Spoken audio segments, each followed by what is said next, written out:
I think the minute you stop innovating is the minute you become a Blockbuster, a Kodak, or an ancient brand. Like you can't afford to, because especially now the internet collapses time, so everything changes even faster than it did 20 years ago.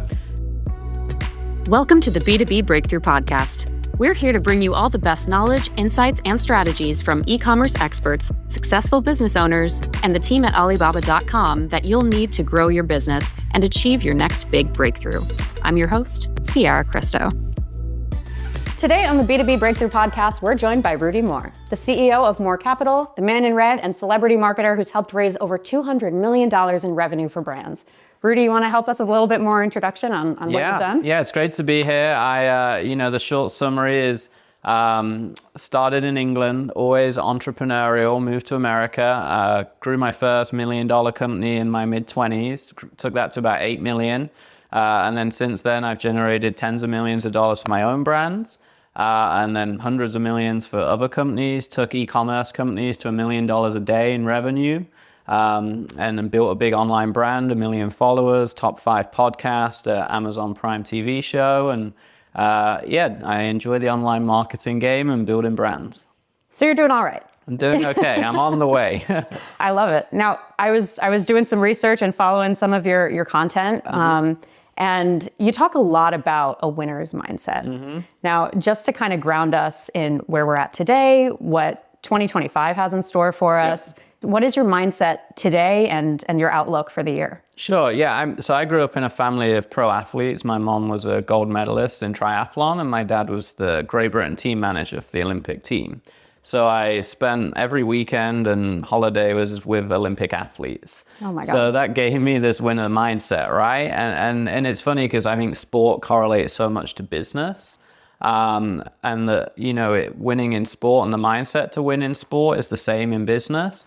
And I think it's so important, in 2025 and every year as an entrepreneur, because entrepreneurship's not easy. You'll face a lot of challenges. You have to believe in yourself.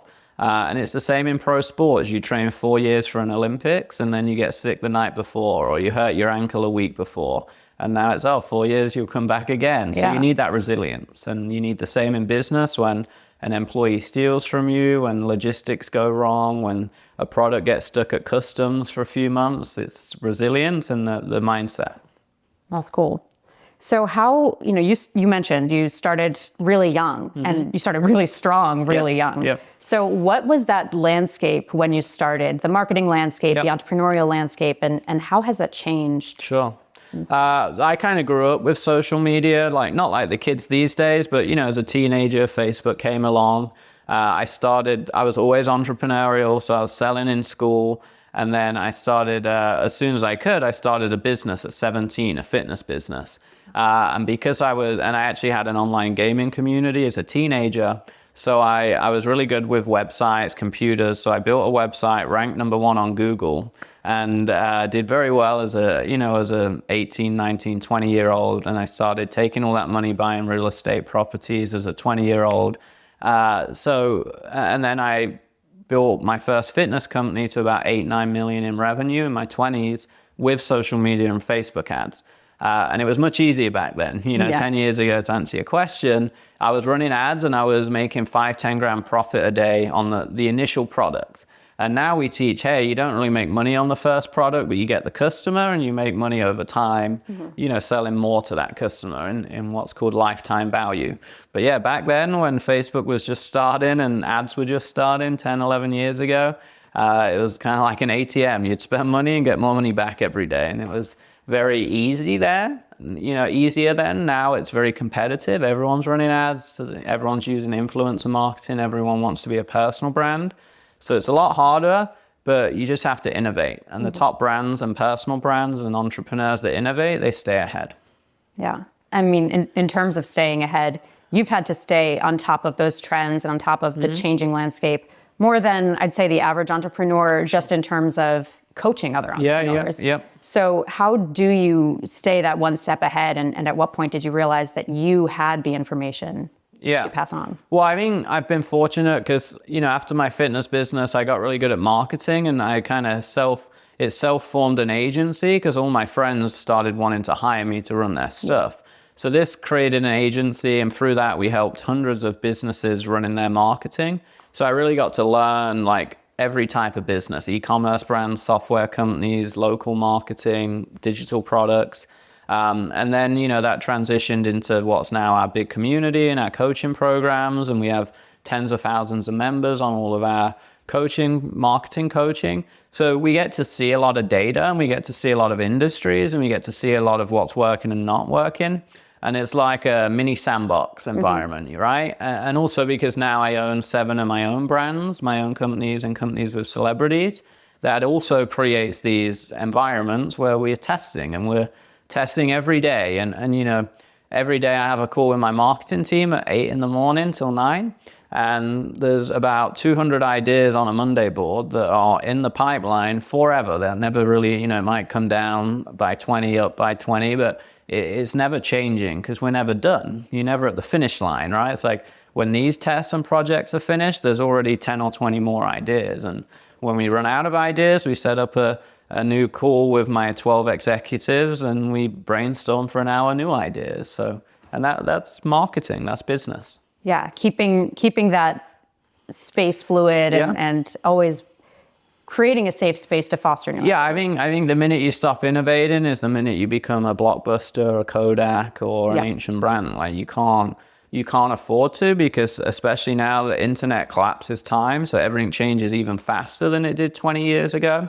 It's easier for your competitors to grow fast. It's easier for new brands to come along, right? Like you can create new brands now in a couple of days, whereas 30 years ago, if you wanted to start a company, it would take months. You had to order the inventory, do newspaper ads or whatever. Now, anyone can build a website in a day and throw up a landing page and run some ads. So, more access creates more opportunity, which creates more competition, which creates more distraction for the consumer. So you have to figure out, how do I stand out and how do I captivate and stay ahead? And that's what we're pretty good at. And the environment demands growth more than anything. Yeah, always, because it's always changing. Customers always want more, and your competition's always pushing. And, one big thing that we teach a lot of is getting attention and holding attention and building a brand and a tribe and a community, because there's a lot of new cool products, but people become loyal to tribes and communities, right? You have people that will never leave Apple, right? And then you have people on the other side that hate Apple and will only ever be on Android, right? And they argue with each other. That's a tribe and a community. So even if the new iPhone comes along, someone that's on Android that hates Apple devices will never go over there, right? So, and that's, for e-commerce brands, that's so important into fostering that with your members or buyers. So there's a positive connotation to developing a brand feud. There is a little bit of I mean, Pepsi and Coca-Cola do it all the time, like you want your loyal tribe, and the best customers are the ones that go to battle for you. Right.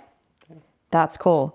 So, I mean, as we talk about growth and building that tribe and community, growth and scaling is not a decision, a one-day move. You're constantly growing and scaling. But what does that mental shift look like when you decide to put more resources behind it or like really galvanize your community more to push it forward? I started with zero funding. I never raised money, grew my company to Inc. 5,000, 110 employees, one of the fastest growing companies. And you learn a lot, right? Like a solo entrepreneur, you do everything yourself, hire a couple of VAs and overseas people. First W-2 employee, and then you get to 10, 50, 100, and it changes every time. So you have to develop as a CEO and a leader, and most people don't. That's why they don't get to that 10 million mark or get to that 50 employee mark. But you have to change a lot, and you change how you operate and what you do, I used to build the websites. I used to write the landing page copy. I used to set up the ads, I used to do all that. Now I don't do any of that really. I supervise it, approve it, and I create new big partnerships. I work with the celebrities. I work with the brand partners. I speak on stages. I come on podcasts. So I think a big part of it in scale is changing what you do, how you operate, and that's so important, because if it's always you doing everything, you'll never get very far. Yeah, for sure. And it's that solopreneur mindset, that solopreneur phase of your business, it lasts longer than I think people. I think people think that they're going to reach this phase where they're hiring 50 people. Yeah, it takes a long time. Like it took, I've been doing it my whole life, but I'd say I started more seriously around 25, and in the 25 to 30 years to 30, in that 5 years, we grew to about 10, 20, maybe up to 30 staff. And then really in the last 4 years is where we grew to like a big level. Because in those first few years, you're learning so much and you're figuring out your products and you're learning all these things. And, I'm still pretty young to have achieved what I've achieved. But when you look at it, I've been doing it 15 years, so it's still a long time. Yeah. I mean, and in that time, you've shifted industries a lot, and you've grown so much in terms of understanding industries, even ones that you aren't necessarily an overtly active participant. So how have you shifted from fitness and real estate and marketing to a place where you can advise maybe some product-based businesses? How have you grown to have a fuller understanding of that landscape? I've always been obsessed and passionate about physical products. I like tangible things. I started selling digital products, and then I added supplements even in my fitness business. So I got my taste for physical, and now we've grown a lot of physical brand companies. I love physical products because most of the time people come back and buy more, which makes marketing much easier. But to answer the bigger question of how do I move across all these industries, it's because of two things. Psychology and creativity. Like, I think I'm very good at psychology and understanding the consumer and reverse engineering what they want. How can you make a product stand out? And that links to creativity. Like, okay, we have this product. This is the psychology of the buying process and the consumer. How do we get creative to market this product and separate it from the 1,000 competitors so it stands by itself, it stands out, and we really hit the pain points and the wants and the desires and get the attention of the consumer? Do you have an example of proving that out from a product, how to creatively market around it, tapping into the psychology? Yeah, there's lots of examples. One of a big company I won't mention, but we took it to $1 million a day in revenue. And it was selling furniture. It's not the sexiest product on the planet, right? It can be. It can be, but it was just household furniture, right? It wasn't anything innovative. But we had this desk chair that was doing very well during COVID, and it was selling a lot. So we started getting really creative with it, and we shot an ad in a park, and we took this office desk chair to a park, and we grabbed random people in the street and had them sit in it and film their reaction. And that's one basic example, but we sold thousands of these desk chairs with that one ad because we got creative with, okay, everyone else is going to shoot a desk chair ad in an office and have some influencer or maybe actor talk about the chair. We're going to go into a park where you would not expect to see a desk chair. So you grab attention instantly, right? And you stop people on the news feed. They're going, what is this? Why is there an office chair in a park? And now you're actually asking honest, authentic people their first impression as they walk by, right? And you're filming people being stopped in the middle of a park to sit on a random desk chair. So there's just one example of how to stand out. And pretty much every company that hires me, they come to me with their product. They tell me what it does. Often they can't communicate it in 5 seconds, which is all you get on social media. And when they can, it's boring. It's the same as everyone else's product. But after 30 minutes, when I really peel back the layers, it's like peeling an onion and understand what the product does, why it's so unique. And because most product creators have some uniqueness, they just don't know how to convey it. Mm-hmm. So once you peel back the layers and really get to the root of it, now you can do more sexy marketing that really stands out, that really hits the pain point and creates that separation. Cool. So what is that stage that people come to you at? Like what is the level of development that? We work with billion-dollar brands and famous A-list celebrities, and all the way to beginner. And I think the reason for that is I was a beginner once, and I learned the hard way. So I always love the entrepreneur that's starting out, that wants help, because I think mentorship's the best thing. We try and help them collapse time and do the right things, because when you start out, you do all the wrong things. So we try and get them to do all the right things. And then we work with a lot of companies in that few million a year, 5, 10 million a year, because I think a lot get stuck there. And then obviously we have our bigger billion-dollar brands and A-list clients as well.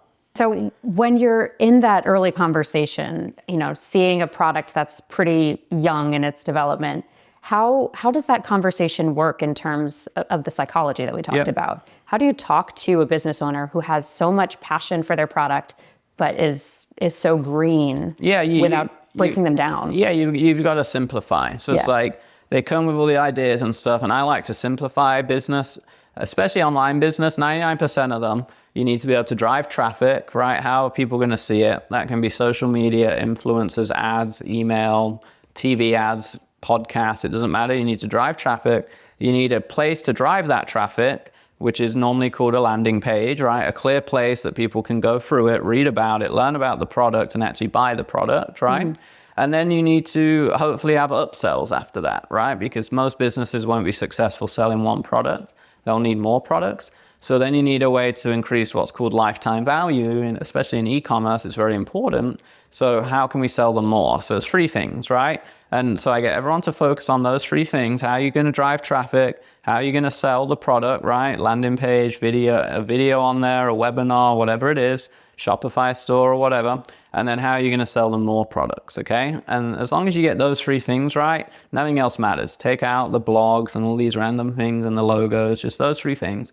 And then alongside that, it's what I said earlier about how do we really, what is the unique selling point of this product? What's the big hook? How does it stand out? And as long as you're clear on that and do those 3 things, you'll make your first few million. And then it's like, now you got to add staff and operations and finance and legal and more things, but those 3 things are the most important.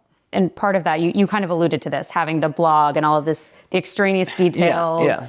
Now, when we boil it down to something simple and then we start building up around it, the staff, the team, everything, how do you counsel people on not scaling too quickly? Like, what is that tipping point that makes a business unwieldy once they already simplify? Once you get a company bigger, once you pass those first few million in annual revenue, to me, it's like, okay, you've figured out the product, the marketing is at a good level now, and you can just keep scaling that. But you need the what I call the boring stuff behind it now, right? You need the team, you need the culture, you need the HR, you need the operations, the SOPs, the data points, you need the recruitment processes. So you need all that other stuff to pad the sexy marketing stuff on the front end. And yeah, a lot of entrepreneurs don't do that. They don't pay attention to it. And that's, I think, why they stay stuck. And the ones that do, that grow to tens of millions or even hundreds of millions, it's changing priorities as a CEO, like, okay, when you started, you focused on selling the product because you need money to pay the bills. But now it's focused on building the brand and the team behind the product. Yeah. I mean, it's so intuitive and it makes sense, in terms of like this is what you have to do to get through it. But we're highly emotional people. Yes. And especially business owners, I mean, it's their baby. Yep. So how do you take the emotion out of it? Or how do you, support people and encourage them to take the emotion out of it to say, I know you want to talk about your business all day long. Yeah. But, let's talk about your finance guy. Let's get the right people in place and not your friends and family. So I think people come to me with it's like going to a doctor. Most people are like, okay, I'm going to listen to the doctor, right? And just like a doctor, if you're giving advice and they're not following it, I'm a pretty honest guy and I'm a pretty transparent guy and go, look, you can do it that way. This is what's going to happen. It's not probably going to work, but at the end of the day, it's your business and it's your life and go do what you want. But this is what I would advise. This is why I would advise that. And you can take it or leave it. But yeah, I think you have to be coachable, right? And it's the same. You can be a great athlete. If you're not coachable and a team player, you'll generally never reach your full potential. And the same as an entrepreneur. You can be a great entrepreneur, work hard, be super creative, believe in yourself. But if you're not willing to listen to other people, then eventually you'll plateau. Yeah, that's sound advice. I talk about it all the time with, friends and family. And it's, if there's someone that you're close to and want to help them, they can't be helped until they're ready to be helped. Yes, exactly. And so, and the good thing about entrepreneurs normally is entrepreneurs that become successful are, generally quite self-reflective, and they're good at, understanding good and bad and realizing where their strengths and weaknesses are. And I think that's an important skill in life. And that's important as a CEO, is to understand what's your superpower, where should you spend most of your time, mine's marketing. So even though we have 7 people in my marketing team, I'm on that call every day at 8 a.m. because when I've come out of that call, which I've done over a couple of years, marketing went down. It still did okay, but it's my superpower. So I think for a CEO, it's definitely important to stay in your lane and your superpower. Well, lean on the people who you trust and respect to get what you need done. Done. Yeah. Nice. I think of that in my own life in terms of want to, choose to, have to. Yeah, that's good. And knowing that you have to have your legal team, you want to do the marketing, and you choose to focus your energy where you need to. Yeah, it's a great thing. And look, it's a fortunate, when you start out, you're forced to do everything, right? And you have to get through that phase, and pretty much every entrepreneur has got through that phase. That's why when they become successful, it's obviously a nice place to be in eventually, where you can now choose what you do and you don't do, Now I want to shift us a little bit to the supply chain conversation. Sure. You mentioned that you're working with celebrities on, launching e-commerce brands, product-based businesses. As they're looking to scale, how do you work with them and their suppliers to make sure that the machine behind them is prepared to grow and scale at a rate that's sustainable for the business? Yeah, I think e-commerce it's fascinating. It adds a whole element of complexity, which is the supply chain and logistics. And again, I've been fortunate or unfortunate enough to do it at a level where we were doing $1 million a day. So you learn a lot very quickly when you're running big brands at that sort of level, because you're selling thousands of products a day, right?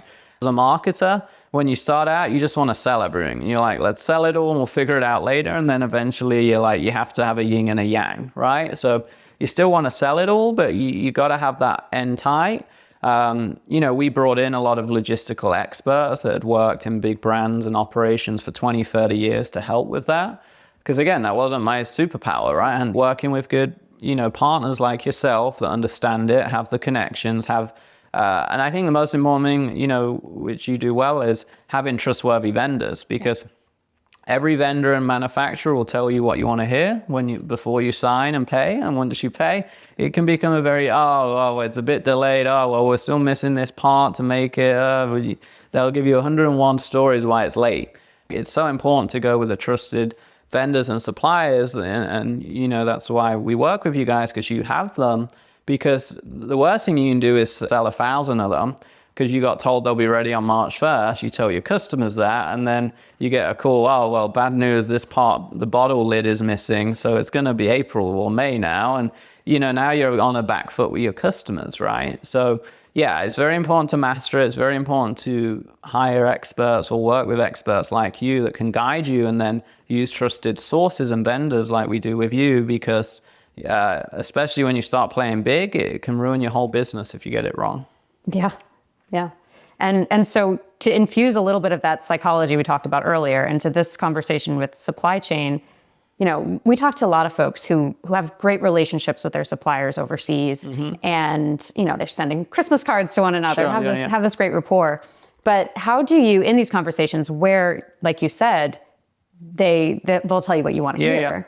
How do you identify for yourself that this is a partner that's with me for the long haul? What are those green flags, I guess? I mean, look, eventually, like you said, the Christmas card thing, you become almost business partners, right? Because if you become a big client, you're paying their bills and their staff and supporting them. So you want to have that relationship. Obviously, the number one thing that I do, whether it's employees, vendors, contractors, logistics, or supply chain, is vetted sources, right? That's going to cut down a lot of risk instantly using vetted sources. And again, coming back to you guys, you already have that, and you can tell how many orders they've processed, their reviews. Like having that is it's like going to a restaurant with 5,000 5-star reviews. The chance of failure there versus a brand new restaurant with no reviews is massively different, right? So that's the first thing, looking at reviews and using trusted suppliers. Second thing is, and I think this is the number one rule in all of business, which is clear expectations, right? Clear expectations, and I think it comes with experience, asking the hard questions. So we ask, again, being a transparent person, I say to them, I don't want to hear this fluffy answer you might give other people about when it's going to be ready, and I just want to know exactly when it's going to be ready, right? And then I want a backup plan if that isn't met. What's going to happen if it's not met? And I put the risk on them. So I might even, with some suppliers, change the contract structure, and so they've got some skin in the game too. But yeah, generally now we're luckier that it's happening less, because we've found, we work with people we trust most of the time that have good results, case studies. And I also think when you set clear expectations, just generally it goes 90% better than if you don't. So I would say they're like the three main things. Yeah, and part of those clear expectations is set in this negotiation phase early on. So for people who are a little gun shy with negotiations, or just a little anxious about how to make sure that we're all getting, we're all getting what we need, we're all benefiting from this deal, how do you approach a negotiation and set terms in a way that's setting you up for a successful partnership? Yeah, I mean, I think you have to understand, like, you're the consumer, so you should come in knowing what you want, right? And what you can pay. And then you should obviously do your research and see what's realistic, and then find that middle ground, right? It's like, okay, this is where we're at. This is what we need, the rough timeline, what we can pay per item. And then as long as that's realistic, it's finding that, reputable dealer, and obviously having discussions, and just like hiring an employee, feel it out, right? You've got to feel it out. You've got to find, make sure there's a middle ground and there's a good connection, and then doing your due diligence, looking at reviews or references, all of those things. I think they all play a big part in that initial phase. And I think you have to, if you're an entrepreneur that's maybe shy, like you said, it's just business. And honestly, if you're shy, most of the seasoned vendors and manufacturers, they deal with this all day, every day. They're not going to get upset by you asking a couple of questions. But you do have to have realistic expectations, right? And because any big company, even us as an agency, will send customers away. If they come in and they're asking all these silly questions, it's like they're going to be a nightmare client. We already know it. So it does go both ways. You've got to have you've got to understand what's average, what's realistic, and then push to that where it makes a good deal for you, but also, there's a good deal there, because you want, like you said, you want both parties to win. Right. You can't come in too hot, feeling like you got to push too hard for... Now, if you're a celebrity and you're ordering 100,000 units, maybe you can come in hot. Sure. But you got to remember, if you're not, you've got to pay your dues, and then as you scale up quantity and spend more money, then you can obviously negotiate again. Yeah, well, because the flip side of that is, you're looking for someone with 5,000 5-star reviews and experienced manufacturer, but they're looking at someone who's a first-time. If you're ordering 200, it's like they already got people ordering 20,000. They're not gonna, do a million things for you just starting out. So it's they're business owners just like you are.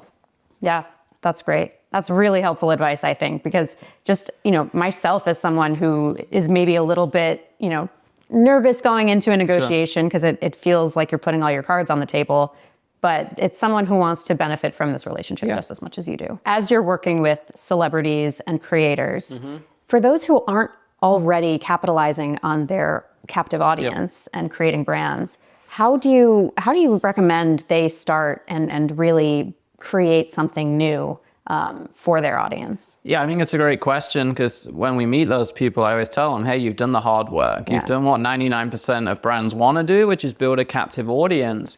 It's kind of like winning the lottery and then not cashing in your lottery ticket. That's how I see it. So it's very important that you do that. Obviously, that's what we specialize in with celebrities.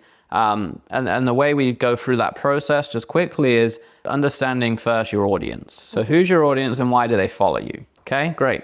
What products are related to what I'm known for and what my audience wants? So it's a two-part question, right? Well, if I'm a boxer, then I could bring out boxing gear and fitness and protein bars maybe and all those things, right? So really understanding what you're known for and then making sure it mirrors into what the audience follow you for, okay? So that's the second thing. And then we survey before ordering or committing. So we have our hypotheses and we have our research and we have our ideas. Now we're going to solidify them a little more before we spend 4 months making a product and ordering 5,000 of them. So we'll do surveys, okay?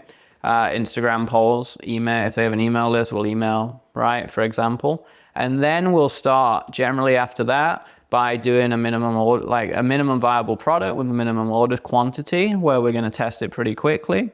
And we'll often even coincide that with a pre-sale. So we'll actually sell the product out before it's finished making. So it self-funds and self-liquidates. That's why, I've been able to build lots of companies without raising capital. And then we'll go from there and keep adapting and pivoting once we launch. So the flip side of that coin. Yep. I am not a celebrity. Yep. I am not an influencer. I do not have a following. Sure. And I have no idea how to start my business. Okay. What are the first 3 things that entrepreneurs or budding entrepreneurs should do to set themselves on the right path to success? Yeah, well, I mean, you've got to decide what you want to do. So like, what are you passionate about? What is a good industry to start on? Can you start it quickly and easily? Again, without having to spend tens of thousands of dollars or 5 years in the making. And then, does it have legs, right? Mm-hmm. So like that initial things, probably step 1 is figuring all that out, the research, the market research, figuring out what you want to do. Number 2 is then creating a plan for those 3 things I said. How are you going to get people to see it, drive traffic? Where are you going to build the website, right? How are you going to get people there to buy it or opt in or pre-order it or whatever? And then what else can you sell them? Because when you start selling, you're going to miss out a bunch of money if you don't sell more things. So what else could you be selling? I would say that's number 2. And then I would say number 3 is not trying to do it alone, right? So once you've got all your ideas, you've got a bit of a plan, you know what you want to do, you're starting on that, you're building your website, figuring out how to promote it. Number 3 is get advisors, get team members, get mentors, join coaching programs, join masterminds, go to events. Because once you get yourself in the circle, you'll learn so much, you'll have people helping you, you'll have answers to all your questions, and that would be number 3. Nice. All right. So we've got the full formula here. We're ready to start businesses. Yep. We're going to make some magic. I love it. That's the goal. Awesome. So I want to look ahead a little bit. Okay. So what is coming up for you and for the businesses that you're working with, for your clients? What are some big things that are exciting on the horizon? Yeah, I think the integration of media, like we're becoming and launching more on the production side, our own sort of entrepreneurial network, because content creation has come so far in the last 5 or 6 or 7 years, and it's kind of like bread and butter now on social media. But I think the next thing is integrating it into high quality media, which is what I mean by that is TV shows, documentaries, and movies. So we're really moving into that because I think we'll be ahead of the curve when we do that. And then AI as well, like integrating AI into a lot of what we do. We've been able to increase our net margins and reduce some certain departments and efficiencies with AI. So I think those 2 big things are the big future for us, and just constantly growing your brand. The reason we're working with a lot of celebrities is people want to do business with their favorite brand or favorite person more now than ever before. No, I got hung up on the AI bit here. Okay. So how exactly are you finding, efficiencies with AI, we understand from a headcount perspective, but what are the most lucrative parts of your business that can be supported by AI to find efficiencies? Yeah, we've been doing AI really since it took off a couple of years ago, and we've trained tens of thousands of entrepreneurs and business owners on it too. Because I think AI can be used in every department. So we really about 2 years ago looked at every department in our company and how they can use it. And we're constantly as an executive team pushing it down the chain into our departments and enforcing they use AI. So a good example is a designer maybe went in the past to a copywriter to get all the copy. Now we literally push back on the designers and say, no, ChatGPT it first. And then if you need it, come to the copywriter, and 99% of the time they don't. And that's maybe seems small, but when you're doing hundreds of pieces of copy to design a week, think about how much time that is, not just doing the copy, but the transition of time between the design department to the copy team, to the head of copy, to the person that checks the grammar, back to the head of design, to then give it back to his designer to implement, and then there's an error or that doesn't fit on the page or in the design you wanted. So it's like you've got 7 steps there. Yeah. Then you times that by 200 tasks a week. It becomes very significant into not just a cost saving, but also speed of implementation thing. And that's one example, but imagine that across every department in your company, and imagine that in 5 scenarios in every department. If you have 10 departments times 5, that's 50 scenarios. And so that's really where we're looking, right? We're not looking at one thing or this cool software. We're looking at the day-to-day efficiencies, because it's like most things in life. The biggest ROI comes from the stuff you do the most and you do over time. So back in diet and exercise, there's no like one sexy supplement or exercise you can do to lose weight. It's the stuff you do all day, every day. So we take the same approach with AI. Consistency is key. Yeah. Nice. And the foundations. Consistency in the foundational things, that's where you always get the biggest results. So, thinking about not only how AI is contributing to businesses, if you were to start a new brand, let's call it a product-based business for the sake of this podcast, start a new brand tomorrow, who are the first 3 people you hire? Probably, well, I'm a great marketer, so I'm probably going to keep doing the marketing. I think organization's key, so like a jack of all trades, like admin manager, project manager, right? I have a couple of those in my company, and they kind of sit around each big department and they keep everything organized, because especially if you're an entrepreneur, you're probably full of ideas, and they can help pull the ideas out, put them on a Monday board or a project management software or a spreadsheet or a sticky note at the very least, and keep you organized, right? And keep the team organized. So I think that one's important. I think a virtual assistant is very important, a VA or an admin assistant. So I cut out every way I can save time. So because you, as an entrepreneur, especially if you only have 3 staff, your time matters, right? So however you can optimize it, whether it's in the business or out the business, your time's your time. You get 24 hours in a day. So that one's a massive one. And then a creative, because everything's visual now. So like a really good designer / video person would be the third.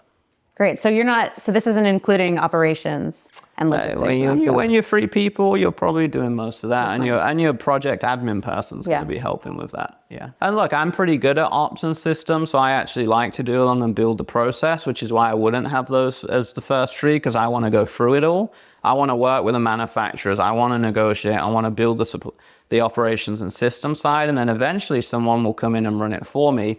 When you're starting out, operations and systems and stuff, they're changing every day while you find your feet. So you don't, you want a COO eventually and a director of ops, but you bring them in too early, they're going to have no clue what to do because they don't live in an entrepreneurial setting. That's a great breakdown of the archetypes you need at the beginning. Yeah. So I think that's really helpful for folks to understand, especially the solo entrepreneurs phasing out of that part of there. Well, thank you so much for chatting. This has been a really cool conversation. Good. Where can people find you? Yeah, just look for the red. The red's everywhere. Once you see it, it'll never go away. But Instagram, Rudy Mawer Life. Google me, Rudy Mawer. Amazon, we have a TV show, 60 Day Hustle. Mawer Capital is our main holding company, which has all our brands underneath that. So yeah.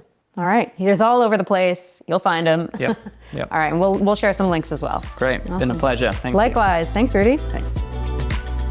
B2B Breakthrough is produced by Alibaba.com. To find out how Alibaba.com is empowering its customers with the tools, services, and resources they need to grow their business, visit Alibaba.com.